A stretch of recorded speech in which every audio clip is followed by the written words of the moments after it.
Okay. Hello, welcome. My name is Mrs. Owens. If you're here, it's because you wanted to watch my back to school night presentation, because you couldn't be with us physically, but that's totally okay. So I'm going to go ahead and go through my presentation as though you were able to join us um, for back to school night. So, um, again, my name is Mrs. Owens. If you're here, you probably have a student in my English 9 or my PreAP English 9 classroom.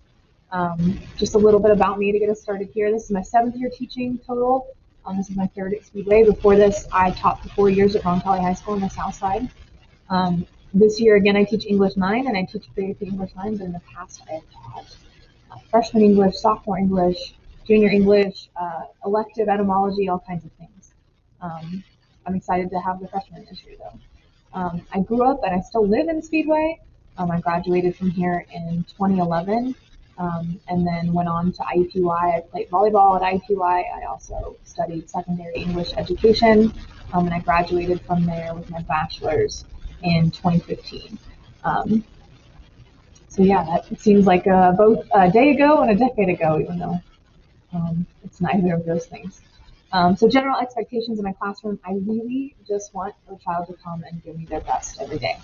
Um, I'm not expecting perfection. I tell that to them all the time. I'm not expecting perfection. I never expect perfection. All I expect is that you come and give me your best effort all the time so that we can help you to improve. So as long as they're willing to try and give me their best every day, we'll be good to go in English class. Agenda for the year. So as you look at this, you can see kind of what is happening for the regular freshmen and then the PreAP freshmen in English class. For the reading, the things that they have in common, we're doing Romeo and Juliet and drama for both of them. But that's really about it. All of the other texts the students will be reading this year are different. In English 9, they're doing To Kill a Mockingbird. We're doing Fast Food Nation for our nonfiction unit. PreAP English 9, we're doing The Hound of Baskerville. We're doing a dystopian fiction unit. We've got Born a Crime by Trevor Noah that we're going to be doing, which is a lot of history about South Africa and apartheid, as he talks about his life growing up in South Africa. As far as writing goes for both classes, timed writing, so we talk about this a lot with the kids. It's abbreviated to RACE paragraphs, restate, answer, cite, explain. So using direct evidence from the text to support their answers is really important, which is a skill that we're going to be pushing hard on all year. So we do those. We do a lot of research and argumentation, getting them started to forming arguments and counter arguments and rebuttals and all that stuff. That's a big freshman standard to make sure that they're ready for what happens in their next grades. We'll be doing some creative writing. English 9 is going to do a narrative this year. We've got some personal narrative for the PreAP English 9 kids and some other creative pieces. Both classes, we already did a poem at the start of the year. So we do smaller things, but the bigger writings are usually going to be more nonfiction heavy and argumentation based. So if you have questions, you're really concerned, or you just need to reach out for whatever reason, you can always check your students' Google Classroom page for all of their classes. You can be an observer on your child's Google Classroom to see what's being posted and what assignments they have and all that stuff. I would always recommend to regularly check PowerSchool for grade updates, and also check your email that you have registered with the school, because we send you guys study table notifications when your child has missed an assignment, so that's really important.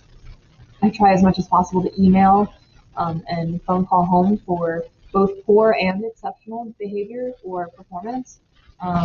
Anything abnormal, I try to contact home about as well.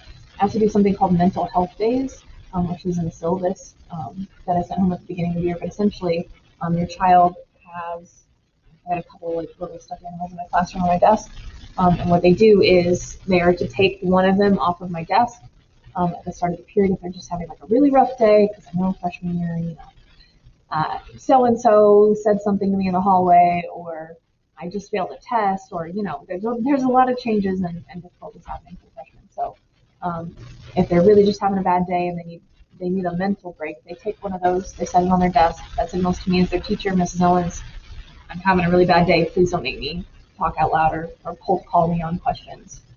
It also signals to their classmates that, hey, I'm really struggling right now.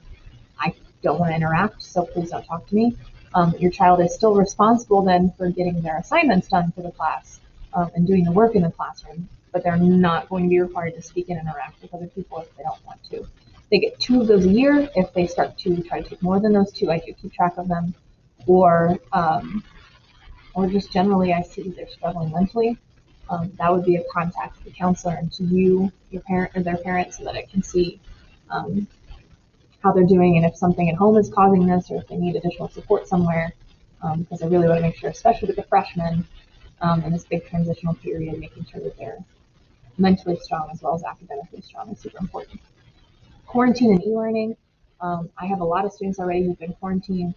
If your student has an extended absence because of quarantine or something else, they can receive their classroom content on Google Classroom. I know a lot of parents have also been coming in and picking up physical packets because they want their child to have physical handouts. You can do that as well. You can email contact via Google Classroom or call my school number. So here's my help contact information.